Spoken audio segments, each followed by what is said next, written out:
Okay. Oh. It's been a month. Like, I low-key been bumming throughout summer vacation and kind of got swamped up with final exams, SAT. Yeah. And I've been just cubing. I could have done the update, but it just I was bum.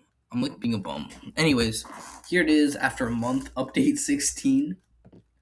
So yeah, I do coaching now for 3 through 6 OH Squad and Clock. So DM me on Discord at Pundy the Boss. Oh yeah, if you see here, I'll just move out of the way. That is a GAN 16 poster I got from Manhattan Megaminx Mayhem. So that's cool. I finally hung it up in my room. Here, so for coaching, I have 6 students. One of them, I gave a full written critique of an average of 5. She's sub 20, and I'm waiting for them to get back from vacation. And then 2 sub 30 solvers, I gave them a written critique and a training plan. My bad. Then sub 40 solver, I made him a 4-look last layer flowchart and helped him improve recog. And he went from he was previously 50 seconds. I'll update that in later. But yeah, now he's like averaging around 30, and he just got like a 22 PB yesterday. And then a 1 minute solver who is a senior, like he is 60 years old, and he picked up the Rubik's cube and thought I can make the global rankings for seniors. I'm currently trying to work with him to get him to sub 40 so he can be in the top 50 in the world, I think. Either it's top 50 in the world or North America for 3x3 average for over 60.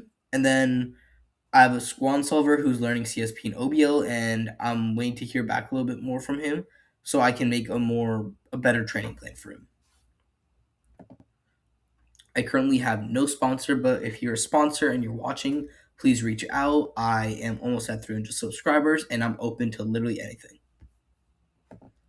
Here's what I average on all the cubes right now.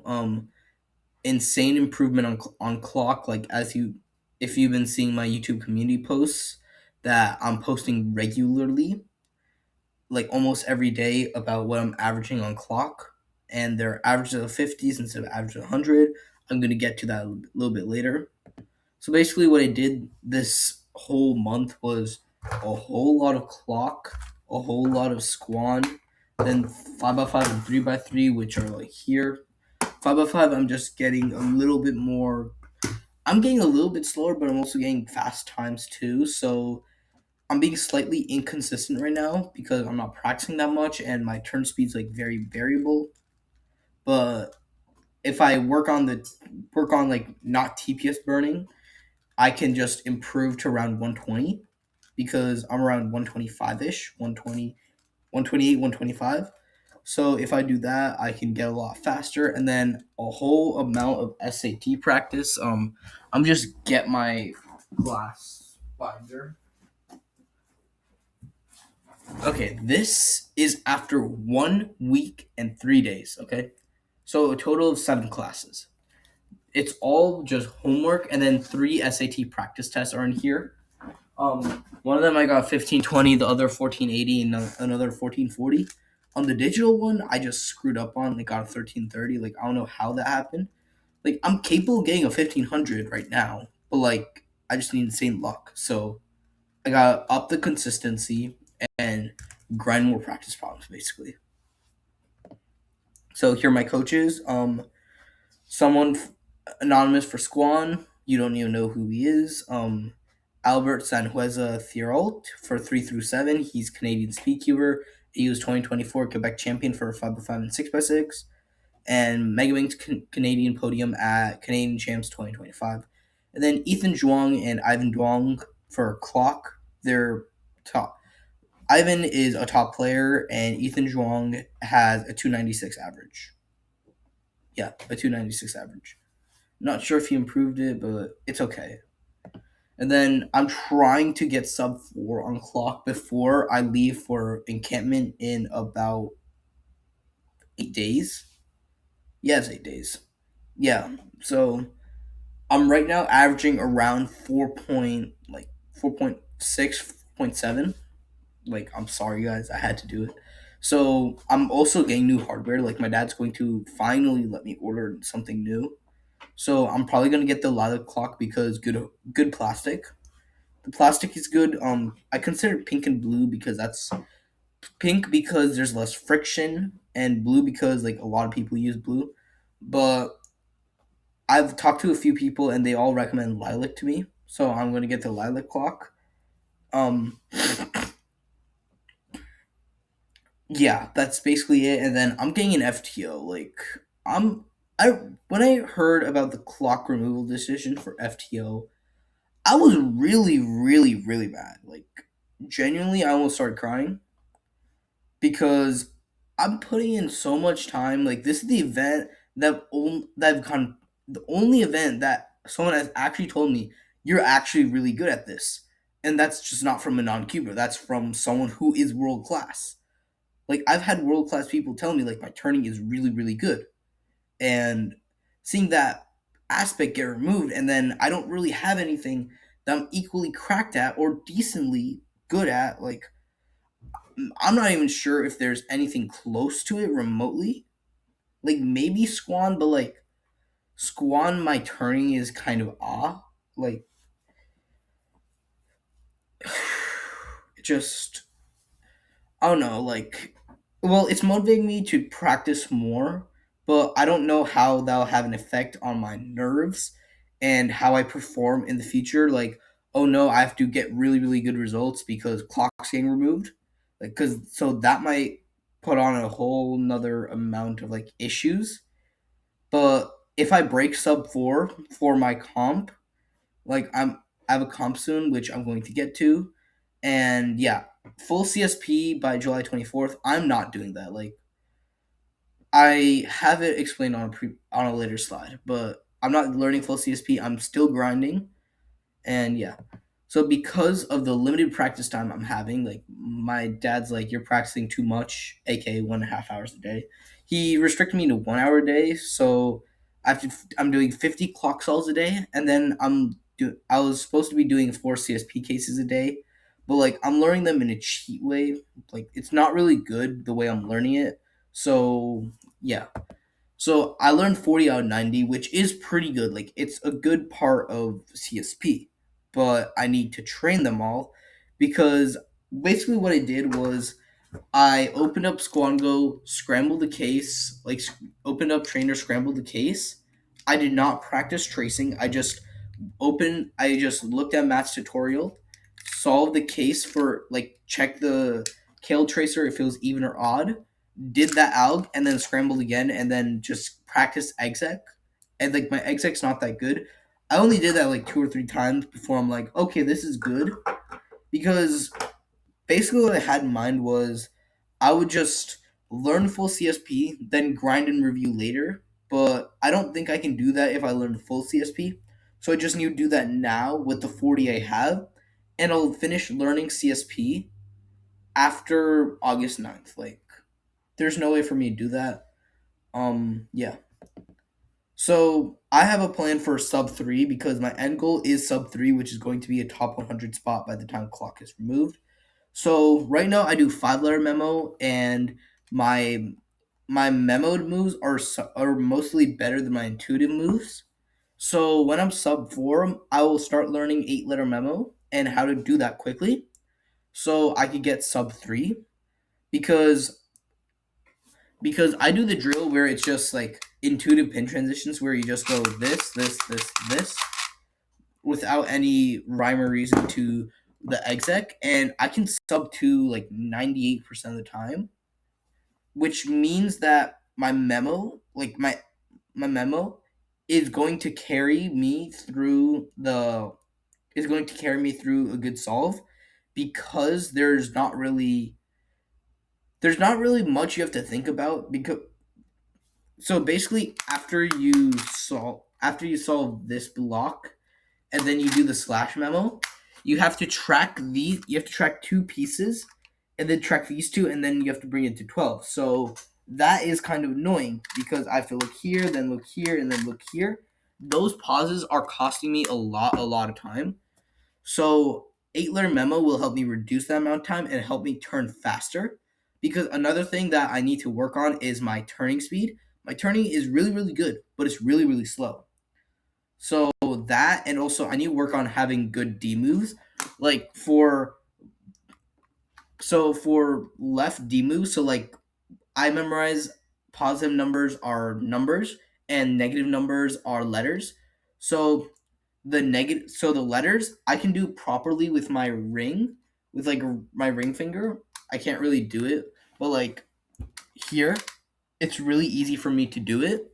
But for positive numbers, I have to bring it back the other way around like this, which is hard to do in the middle of solve, like pick up, and it's really, really hard for me to do. So I need to work on that. But on right now, I'm just working on turning faster, more simul moves, and then at some point, I just have to around like 4.2. I just have to gaslight myself into thinking I'm sub four, and eventually I'll get sub four pretty quickly. Like that's what I had to do for sub five because any second barrier is like such a mental barrier as well as a physical barrier. Like you're perfectly capable of getting it. It's just really, really hard for you to actually be like, yes, I'm sub five when your last average of 100 was like a 5.11. For yeah, like in applying to this, I would have to gaslight myself into thinking I'm sub four by forcing a sub four mean of 50 so I can put myself into the mental state that I'm sub four, and then eventually, and like in a few days, I will be sub four without any help.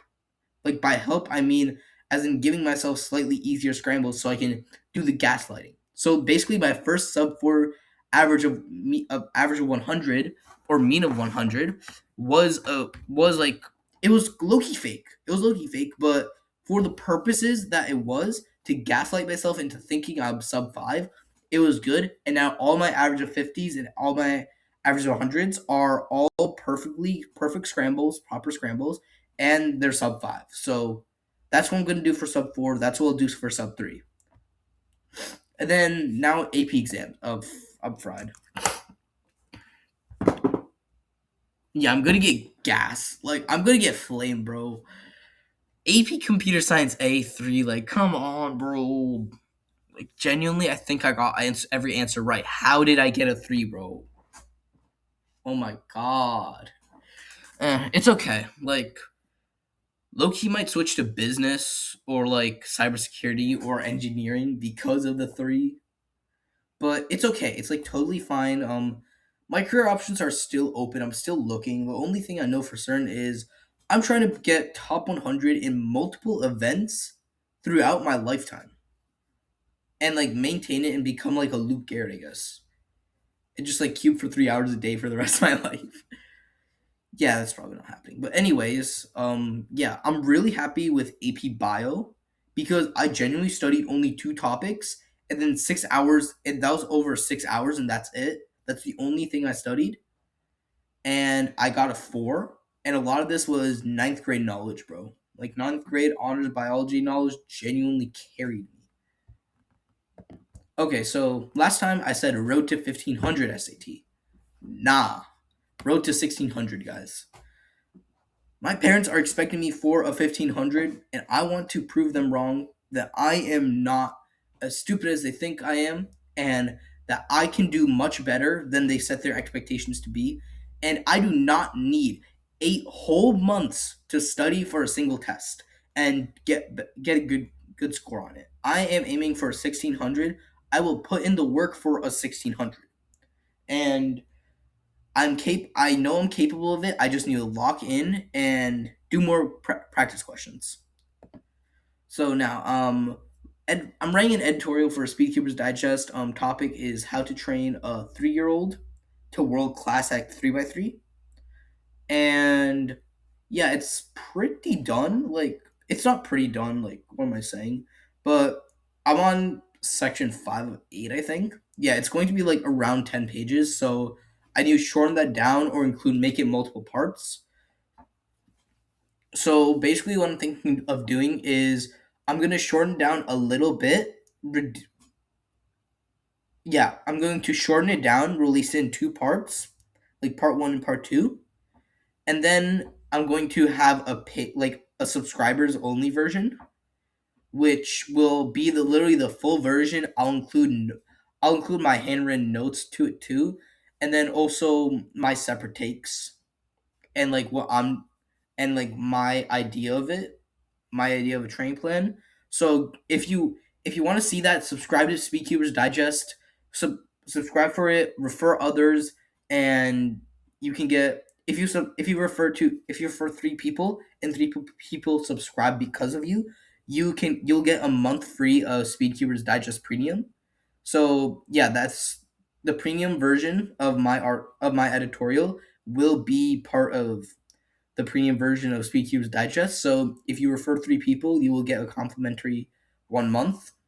So feel free to do so. And yeah, this is actually becoming quite a long update. I only have a few more slides, so yeah, it's deserving after a month of like being a bum. So okay, my next comp is August 9th. Like this took so much convincing, bro, because my dad wanted me to attend no comps before the August SAT, so August 22nd, which is like low key fried because I missed out on King of Prussia, which was 2 through 7 or 3 through 7, and I low key want a sub. I want a sub 3 6x6 average. I know I'm capable of it, and I want a 5x5, not 5x5, 7x7 single, and I want to break my 5x5 PRs. Maybe break 4x4. Definitely, I want to break 12.229 3x3 average, which I think I can do on August 9th. Squan, I want a sub 20 average. I want to use partial CSP. Clock on a sub 4 average. I'm going big goal sub 4 average on August 9th. And then OH, I want to break my PRs like sub 25, please, because my I've not competed in OH in over almost a year now. So I need to lock in, compete in OH, and get sub 25 and improve by like 10 seconds. Okay, my dad's not. Like right now, I'm doing this when my dad's dropping off my sister at school. So yeah. Here is my videos to be done. So I'm gonna make a meme. I'm gonna make a post because why not? And then school subjects explaining cubing terms. I'm editing a script right now for AP Macro Unit 1. And a really funny sentence I have is you're too much of a broke boy to buy a new GAN cube, and your attention span is low key cooked because of Luke Garrett dancing with Triple T on TikTok. Like it'll make sense when you if you watch the video. If you use this to study for your exam, I'd be genuinely concerned for you. Like this is meant as a fun thing based off educational stuff, but if you use this to study for your test, I'm emailing your teacher, bro. Okay, and here's next week's training. So basically grind CSP as in train it, clock, and then the SAT. I will also not be here, like I'll not be at my house or near my cubes for a whole week because encampment from July 25th to August 2nd. Like I'll get home on August 2nd, but it'll be a week of encampment. Um oh yeah, here's another I'll yap at the end for a second. So okay, so yeah, and grind for the SAT. Here's accountability. I'm thinking of live streaming my SAT practice. I just want clearance from my dad for that. Videos, weekly updates, and spreadsheet. I have not been updating forever. Um, I'm thinking of either abandoning the spreadsheet entirely, or I'm going to start it after August 9th, where or I'll start it after encampment, where I will actually try to enlist my parents to help me out with keeping me accountable with my cubing training, because it's more like they remind me, yo, you've been cubing too long. I want it to be more like I'm supporting you through this. I don't 100% like it, but I'm willing to help you out. So if they can keep me accountable, I can continue updating the spreadsheet, and I can continue making these updates really often. And then here, subscribe for the journey, comment questions, 20-minute banger. Yeah, I also picked up virtual solving, so I'm doing pretty decently good on that. Like around 1 minute 30 on 3x3 and around 30 seconds on 2x2. I should stop the recording now because my dad's home. Thank you guys. See ya. Peace. Well, subscribe. Why I say peace.